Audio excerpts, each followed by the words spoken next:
Hello welcome to my channel. ఈరోజు నేను ఒక మంచి స్వీట్ రెసిపీతో వచ్చాను. అప్పటికప్పుడు చేసుకొని తినాలనిపించినప్పుడు చేసుకునే ఒక మంచి స్వీట్ రెసిపీ.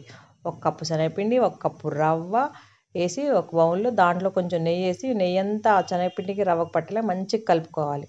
ఆ తర్వాత దాంట్లో వాటర్ వేసి చపాతీ ముద్దలా కలుపుకొని 4 విడిభాగాలుగా చేసుకొని పెట్టుకోవాలి.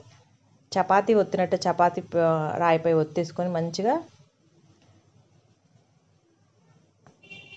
ఆ తర్వాత ప్యాన్ పై వేసి నెయ్యి వేసి మంచి ఎర్రగా కాల్చుకోవాలి. మీడియం హీట్లో పెట్టుకొని ఎర్రగా కాల్చుకుంటే బాగా కాలించిన తర్వాత ఒక ప్లేట్లో తీసి పెట్టుకోవాలి. ఆ తర్వాత చేత్తో అయినా చేసుకోవచ్చు. మనం చేత్తో ఒత్తుకొనైనా జొన్న రొట్టెలాగా మనం అరచేతి మందం కంటే కొంచెం తక్కువ మందంగా వచ్చేలా చూసుకొని నెయ్యి వేసి కాల్చుకోవాలి. దీన్నంతా ప్రిపేర్ చేసి పక్కన పెట్టుకున్న తర్వాత పక్కన ఒక బౌల్ తీసుకొని దాంట్లో ఒక కప్పు షుగర్, ఒక కప్పు వాటర్ వేసుకొని పంచదార కరిగేంత వరకు వేసుకోవాలి. ఆ తర్వాత ఇలాచీ వేసుకోవాలి.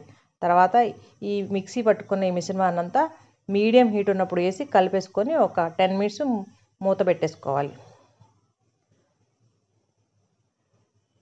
10 మినిట్స్ మూత పెట్టుకుంటే ఆ షుగర్ సిరప్ బాగా పట్టేసి లడ్డు చేయడానికి పర్ఫెక్ట్గా సరిపోద్ది.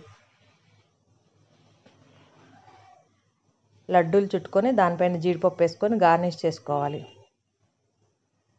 ఒక 2-3 అవర్స్ అలా ఉంచేసిన తర్వాత లడ్డు తింటే చాలా టేస్ట్గా ఉంటుంది. సాఫ్ట్గా టేస్టీగా చాలా బాగుంటుంది లడ్డు.